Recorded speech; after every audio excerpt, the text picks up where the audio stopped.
గరం చాయ్ చాయ్. శ్రోతలతో ఇష్టాగోష్ఠి పాటలు.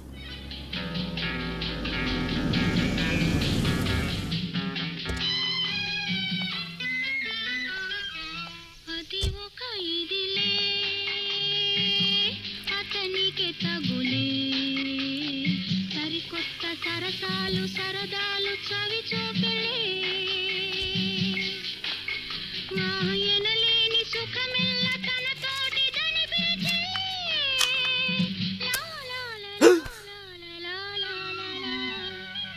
అది ఒక ఇదిలే. Excuse me. సరికొత్త సరసాలు సరదాలు చవి చూపెలే. ఇక్కడికి ఎందుకు వచ్చావు? మన పెళ్లి ఫోటోలు వచ్చాయి చూడు.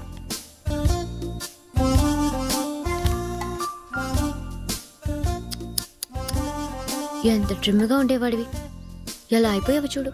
నెత్తి మీద మొట్టి అయ్యో బొప్పి కట్టిందా అందంట నీలాంటిది ఒకటి. ఎందుకండి నన్ను ఇలాంటి సూటిపోటి మాటలతో పొడుస్తారు? ఓ భారత స్త్రీకి పతియే ప్రత్యక్ష దైవం కదండి.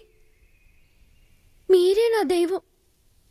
మీ పాదాల వద్ద ఎంత చోటిస్తే మీకు సేవలు చేసుకుంటూ ఈ జీవితం గడిపేస్తాను. ఈ స్టైల్ నాకు సూట్ కాలేదు కదా. Okay, let's come to the point.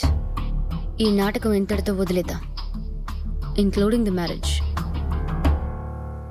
నాకు ఇదంతా చిరాగ్గా ఉంది. నేను నిన్ను లవ్ చేయడం ఏంటి, చీప్గా. అందుకే వెళ్ళి రత్నమాలతో కూడా చెప్పేద్దాం అనుకుంటున్నాను. నిజంగా? నిజంగానా? నిజంగా. అయితే రండి వెళ్దాం. రత్నమాలకి నిజం చెప్పాలంటే ఓ షరత్ ఉంది. అనుకున్నా ఏ ఫిట్టింగు లేకుండా ఇదంతా ఎందుకు చేస్తున్నా అనుకున్నా. ఎందుకు చేస్తుందబ్బా అనుకునే బదులు చెప్పేది కొంచెం ఓపికగా వినొచ్చు కదా. నేను షరత్ పెట్టానంటే దానికి ఓ రీజన్ ఉంటుంది. అవునవును, తమరి కన్వీనియన్స్ కి. ఇంటికి రా, డీటెయిల్గా మాట్లాడుకుందాం.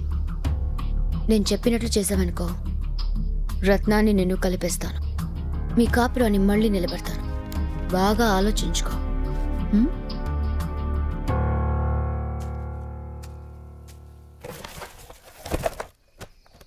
నువ్వేంటి నా కాపురం నిలబెట్టేది? నీ మెహర్బాన్ నాకేం అక్కర్లేదు. నా భార్య దగ్గర ఎలా వెళ్ళాలో నాకు తెలుసు.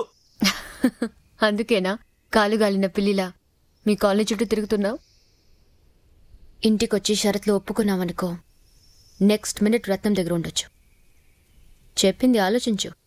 ఏంటి నువ్వు చెప్తే నేను ఆలోచించేది? ఈ జన్మలో నీ ఇంటి గడప తొక్కను. పంచభూతాలు సాక్షిగా చెప్తున్నా, తొక్కనంటే తొక్కను, చస్తే తొక్కను.